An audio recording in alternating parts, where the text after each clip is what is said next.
World's Oceans Day. The purpose of the day is to inform the public of the impact of human actions on the ocean and mobilize and utilize the world for the sustainable management of the world's oceans. Joining us for this interview are Tricia King and Jazzee Connor of the regionally based Girls Care Program. Welcome, Jazzee, and welcome back, Tricia. How are you ladies doing this morning? I'm fantastic. Okay, what about you, Jazzee? Well, I'm mermaid-like in that I'm excited and I'm ready to venture into uncharted waters. Just wanted to dive in. Just wanted to say that. I love it. So we're gonna start with the team, ladies, and this year's theme. Why is this thing playing with me this morning? Is planet ocean tides are changing. Tricia, you want to take that one for us to begin and let us know why this particular theme? So this theme, why I love this theme is because we're literally on the verge of having all these interventions. There are all these things that are lining up and aligning for us to really make a real change, a true impact. And I have to kind of reference the shirts that my little mermaids were wearing the other day, Generation Restoration. Yeah. I really feel like we are swimming in that direction to really have a true generation for restoration. Good stuff. World Oceans Day. Tell us the importance of celebrating World Oceans Day. Why is it important to celebrate? Me? Any one of you. Okay, go ahead. Well, World Oceans Day is important in that it helps us to vehemently address the effects of climate action in terms of its effect on marine life. And so, especially in this age where we're actively seeking to build a sustainable, to achieve our sustainable development goals, World Ocean Day is very important in that regard. I agree. Nice. I love the response, and I'm thinking Queen Shoe. I was thinking about that too. Yeah, Tricia, we're on the same page. So let us talk about the Girls Care Program. What is that, and why? What is the connection to the sea? So the Girls Care Program is a regional-based program, and it's a mentorship program. So we have persons from Trinidad, Jamaica, Grenada, St. Vincent, Barbados. I can't think of all the islands because it's going right down the archipelago, and we are in it to raise awareness about climate justice, the importance of feminist movement across the Caribbean, and we are on that, I don't want to say cliff, but we are like right on the precipice of moving feminism across the Caribbean and really activating climate justice as a real thing, something that is tangible and that can tangibly be felt across the region. And we have these lovely mentees. Oh my God, they're so amazing. I'm just like, yeah, serious? We have some lovely mentees and they're really inspiring. And then we have some awesome mentors that some of them I knew before, some of them I'm just meeting. I'm just like, it's a real sisterhood. It's a real sisterhood of just, you feel so refreshed to just feel like you're operating in a space where persons understand you and all of us are going in the same direction. So Tricia, what do you think kept women out of these particular areas of occupation in years gone by? Colonialism, the man. Oh, Lord. But it really was the system. It really was how the system was set up. There were like all these, and I get fears in terms of irrational responses. So where men thought that a woman on a fishing boat was bad luck. Like there were all these things that just historically really made an impact on. I remember the first time I went on a fishing boat, and they were kind of apprehensive, and then by the end they were giving me all kind of rationale as to why I'm good, because my grandfather was a fisher, so that is why I'm so good on the ocean. And I was like, whatever you need to say. But it really is it's a lot to do with history and how how the system was set up, and that is why us making that change and being that wave of change is so important. Oh, okay, good stuff. So individually, your own experience being a part of the program, what are your own experiences so far? Well, my experience as a mentee, it's been an enlightening experience so far. The Girls Care program provides a space for young women in the Caribbean to interface with environmental leaders and activists in that field.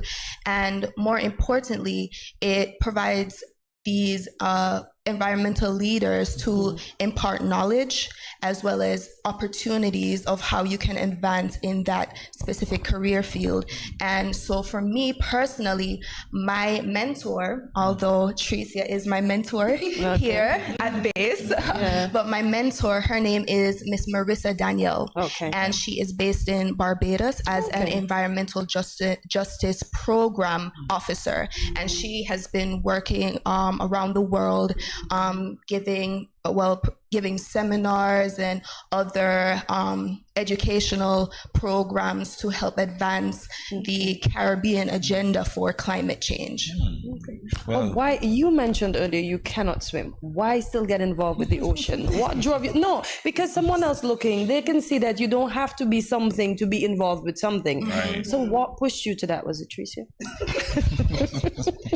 Well, Tricia does play a major part in my involvement in the marine aspect, but I am still an island girl at heart. Although I cannot physically swim right now, but I can float. So, and that's good enough. That's in the water is good. Comfort in the water. And I'm very passionate about marine life and the animals and the creatures that are present in our waters, because they all culminate to our they contribute to our ecosystem and how we're able to operate on land. Everything is intertwined. Miss Stkitts, we see you. I know, right? I already know what her platform is going to be. Me too, girl. Me too. Of course. So Tricia, you're as Andre asked before I interrupted, I just wanted to know what is my experience? Yes, as a mentor. Okay, so my experience has been really thrilling because of course, like in the back of my mind, I'm going in to get everybody to be a marine biologist, a little mermaid. But my mentee is Aliyah Wisdom. I love her name. And she's in Jamaica. Okay, nice. And she actually did, yes. And she actually, the three coordinators, but the founder is actually from Jamaica, Aisha Constable, and also Janelle Tomlinson. And right now our coordinator is Christine Samaru, and she's based in Guyana. Nice. Yes, it is very, exactly, right? It's very regional, and it feels so good. So when we came in, my mentee, she's studying, I think, international relations with a focus on gender. And so I bring the environmental aspect to the relationship, and then she brings the gender aspect to it, and then we mix it up. And so we've been doing these sharing like presentations to each other. So we introduce our worlds to each other. And I was telling Jazzee last night that when I did my presentation, I did the ABCs of the Caribbean Sea with Aliyah, and she said at the end, she was like, 2 weeks ago, I would have never gone to the ocean, and now I want to go because I want to see how many of those things I can actually see when I'm in the ocean. And I was like, yes, mission accomplished. And just some of the things, just being a mentor, this is a very different way of me being a mentor, because of course, like I have my mentees, but this is a little different, it's structured different, so it's very interesting for me. And I asked Aliyah the other day, she was telling me about some really cool wins, and while we were celebrating that, I said, you have any issues? And she was like, well, she's trying to do an internship program, and she's not getting through, but it has to be local. So I was like, okay, I could ask a question. She's like, it has to be local. I was like, okay. So I called one of my friends in Jamaica and I asked, would this be able to be possible? And she was like, yes, sure. And she called somebody. And so Aliyah now has two options of two entities that she could actually do her internship with. And she was just like, she couldn't believe it because she thought when I said, okay, I'll ask a question, she just thought it was like, right? Like, how you gonna know? And I was like, she knows. That's what we're supposed to do. We're supposed to have expose our resources to you so that you can grow. How important is networking? Now that you speak about that. Networking is, and that even just expanding our networks, even locally, because the other local person in another mentee is Dominique Williams. Okay. Yes, she's traveling, so she couldn't be here with us today. Okay. And I remember I have Dominique actually saved in my phone as a Reef Guardian potential. Yeah. So just when we were on the call and she realized that she was on the call, she was like, oh my God, like, oh, Tricia, like we've connected again. And I'm like, yes, you're definitely joining this program because you see the connections and the reach. Last night we were listening to me from South Africa and she was talking about women's advocacy. And listen, I was just like, just inspired and like near tears. Like it was just like, yes, this is we're supposed to make good trouble. Nice. I didn't want to watch the movie, but my husband made me watch it because I was upset. So now I can actually relate. Oh my God. Thank you. I'm not sure why you didn't want to look at the movie. Because I was upset, so I don't want to watch the movie. When I'm in my feeling, I don't want. No offense to the movie, yes, girl. Yeah. Sorry, Andre. Have you all seen the movie? Of course.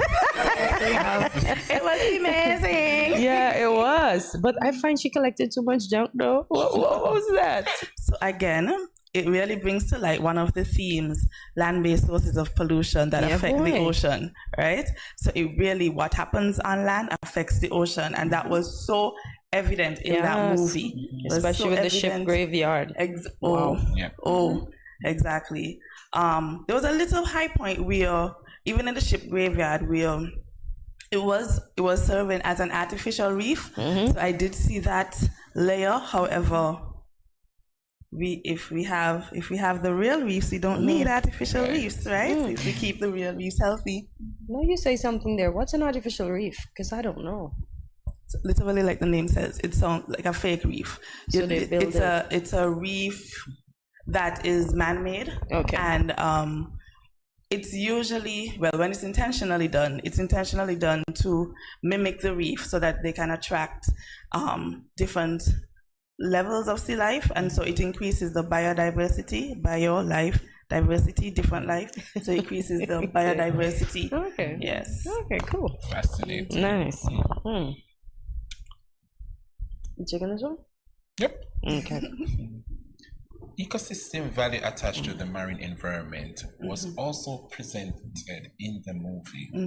Other areas in the movie that were highlighted, what were some of those areas that stood out for you? Something. So okay, you could want to go with the themes.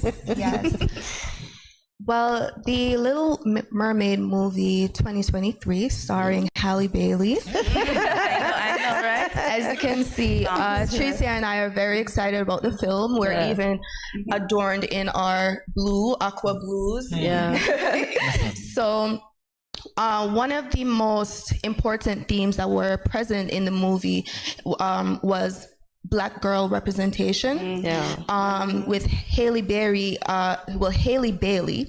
taking the role as the Little Mermaid. She opened a space for representation for younger Black women who now see an opportunity to be who they want, be true to themselves and be uniquely them. And although that there's a lot of controversy going around it, I think we should appreciate the strength that Miss Bailey is exuding by taking that mantle, and as well as representing Black women who are capable and who are talented and who want to showcase that in popular media.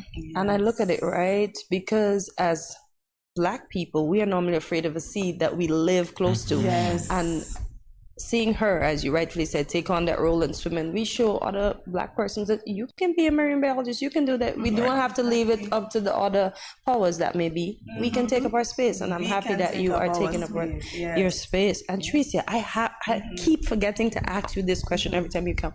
You are a pharmacist. How does pharmacology and the C Merged. So, well, I was an assistant pharmacist. Okay. And what happened is when I was leaving school, I wanted to work in science. I didn't want to go in a bank. I didn't want to do anything. I wanted to work in science. And so I did an internship at Ross University. Okay. I was a vet technician and also an assistant pharmacist. And I thought it was so interesting. It was really like the things that you learn in theory, then you were able to practice it. And that was just amazing for me. And I really like anesthesia. But I wanted to be a marine biologist. So I wasn't going to defer from that. But I remember persons like, you sure you want to be a marine biologist? You're really good. And I'm like, no, I definitely want to be a marine biologist. So I'm going to go. But that's how it was, a space for me to operate in science and use science. Yes. Okay, good stuff. And for the folks there who probably don't know what a marine biologist is, who is a marine biologist? So, Tricia. Sorry, I just had to put that in there. You can be a marine biologist too. Indeed. So a marine biologist deals with the marine ecosystem or the ocean or the sea, and a biologist is someone who studies science and life science. So it's really looking at life science in the ocean. Got it. Yes. Got it. How happy were you, both of you, to see the marine environment on the big screen? It gave a space for both opportunity, so awareness opportunity and communication. How pleased were you to see it? So when I go into schools, especially when I'm dealing with children, I like to make references to things that they see on screen. Most of the things on screen are, and that's because of a very strong push from the Pacific environment. It's really Pacific based. So seeing something like The Little Mermaid was very cool, because then we were seeing Atlantic, from temperate region, Atlantic Ocean, to tropical region species. You saw like the kelp from the temperate region, and then you saw all of the reef, the coral reef environment. You saw there were certain sharks that actually migrate from the temperate area to the tropical area. You saw the tropical fish, and you saw the difference in the ecosystem. So even when at one point, when the coral moon, even just looking at the moon phases and how important moon phases are to the marine environment, and when all of the sisters came from the different oceans, from the different seas, y'all recognize that all of the names are actually associated with all of the seas. And when they came in, they also had species that were following them from the different species. And I was just like, yes, y'all are doing it.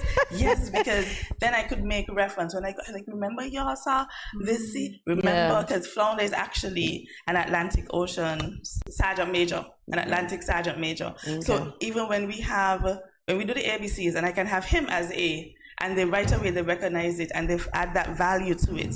So it was really very exciting. So what are we doing here in St. Kitts to recognize World Ocean Day, other than you ladies being on our program right now? What else is being done? So I have a speaking engagement this afternoon at the Keon Primary School, and they're looking at different careers. And so they asked me to come in and speak about the marine environment. And what I'm going to do is, I'm not going to ask them all to be marine biologists, even though I want to. I'm going to ask them, what do you want to do? What's your career path? So if somebody says that they want to do music, I would tell them, the coral reef, the sounds that the reef makes actually allows for juveniles to settle on the reef and expand the reef. So how about you use that music that you're creating to help us to build the reef? So I'm going to pull them in that way. Oh, look at you. You're ready for this afternoon. Of course. You're ready for this. And finally, can you all take the opportunity to encourage the viewers on how they can care for the ocean? Jazzee. Well, how our viewers can care for the ocean. Yes. Well, quite simply, they will have to watch their water, produce, the amount of time that they take to take showers. I understand it's very hot. Yes, but water conservation is very important right now. And control your wastage. Do not dispose in the seas. They're not your garbage, your own personal garbage cans. Exactly. And yes, that's what I can think of right now, but I believe Tricia will have more. I like how she roped you in, Tricia. Come over here. So looking at beach and coastal cleanups. So yes, we have to, like, World Environment Day was a couple of days ago, and beating plastic pollution is very important. When we do beach and coastal cleanups, I can actually tell you from the data alone, if it came from the Atlantic Ocean, if it came from the Caribbean Sea. Wow. It's that distinct, and we can tell who's been doing what. So we really have to, as a community, as a nation, we have to look at reducing our plastic pollution, reducing our land-based sources of pollution, and that would actually help to encourage life under the ocean.